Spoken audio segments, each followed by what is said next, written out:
Hello there, lovely people, and thank you so much for joining me. This is Ashley sending my love to you from my reality to whatever reality you find yourself in today.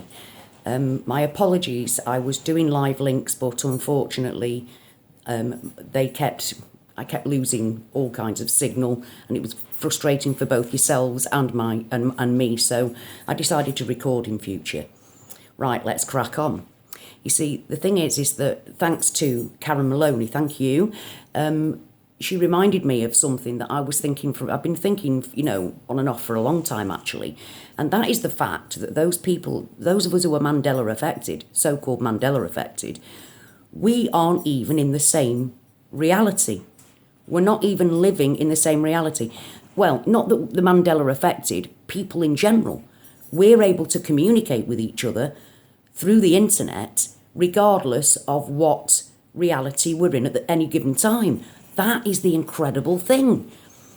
Well, it's all incredible. Incredible, mind-blowing, frustrating, terrifying, shit-scaringly, insanity-inducing Mandela effect.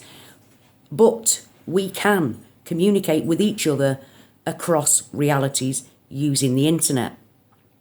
And the reason why I'm saying this is, you're right, Karen, because it's a personal thing that I've noticed for myself, because when I first found out that what I'd been experiencing was called the Mandela effect, I was researching like a woman crazy.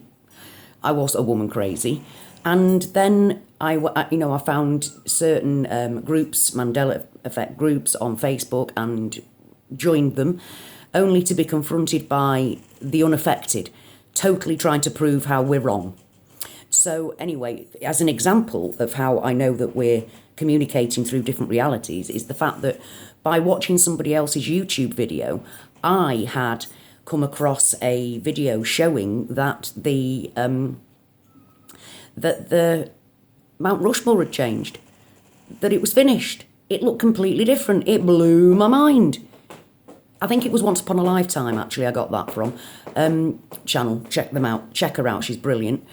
But it blew my mind. So I went on to show this new thing, even though I went straight onto Google and Google was showing me the Mount Rushmore from my old Orion Earth, unfinished. And so I posted this, and straight away this person who he just loves hanging around proving us all wrong was saying it was finished in 1988.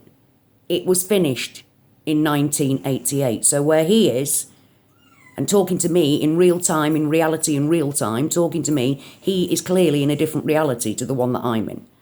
He is in a different reality to the one that I'm in, because where I'm from, well, in my old original Orion Earth, the Mount Rushmore hadn't been finished. And in fact, quite frankly, here, in my reality, here, halfway up the Milky Way, halfway up Orion's arm on the Milky Way, here, Mount Rushmore still isn't finished. But to him, in real talking time, to each other, it was finished off in, I think it was 1988.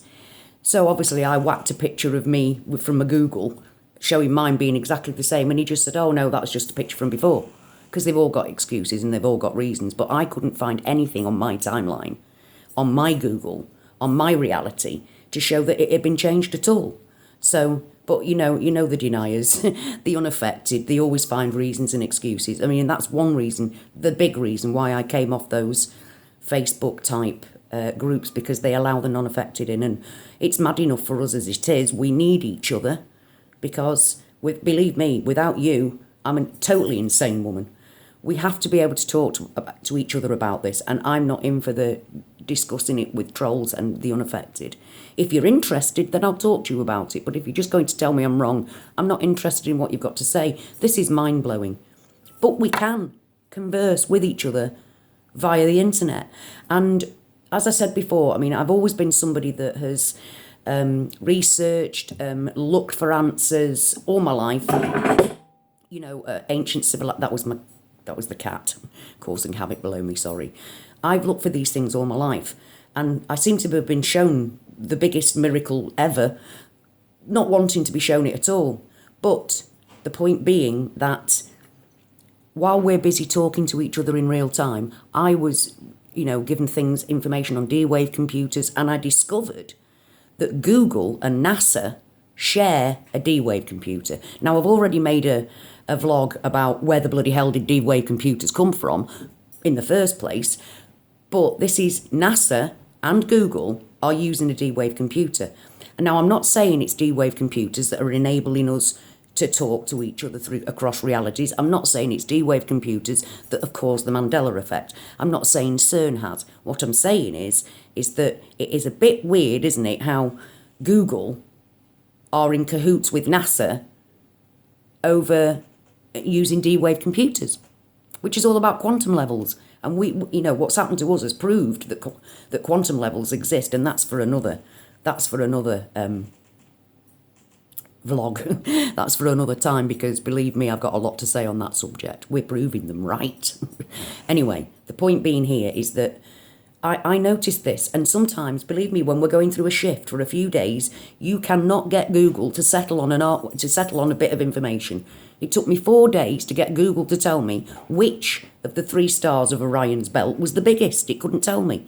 It couldn't tell me during that time which of the pyramids of Giza was the Great Pyramid, because in my original Orion Earth, where I come from, it was the one on the end, the big pyramid at the end.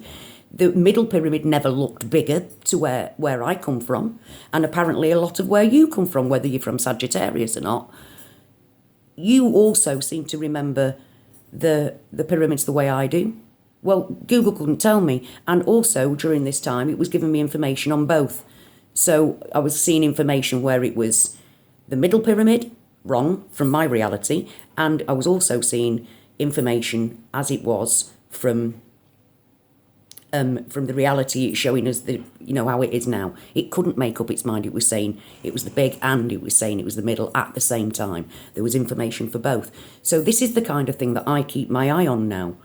Some changes are in your face right here in your own physical reality. Others are like this, and we're all trying to work out what it is, why it's happened, how it's happened, and what it means. So it's just thank you, Karen, for jogging my memory about this and prompting me to do this vlog here today, because we have to add these little bits and pieces up. Nobody has an answer, not at the minute, but yes, we are definitely talking to each other through different realities. Crazy. Yet one more crazy thing that this so-called Mandela effect does to us.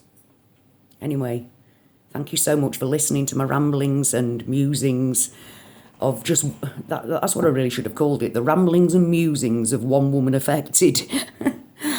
Thank you so much for contacting me, for being here for me, for sending you love, for reaching out, for giving me your stories, your information, your links. You are bloody marvellous, and I don't know what I'd do without you. I do know that if my family ever found these videos, they'd have me locked up. So thank you so much for sharing everything that you do with me. And I'm sending my love to you, whether you're affected or not. It's all about love, people. It's all about love.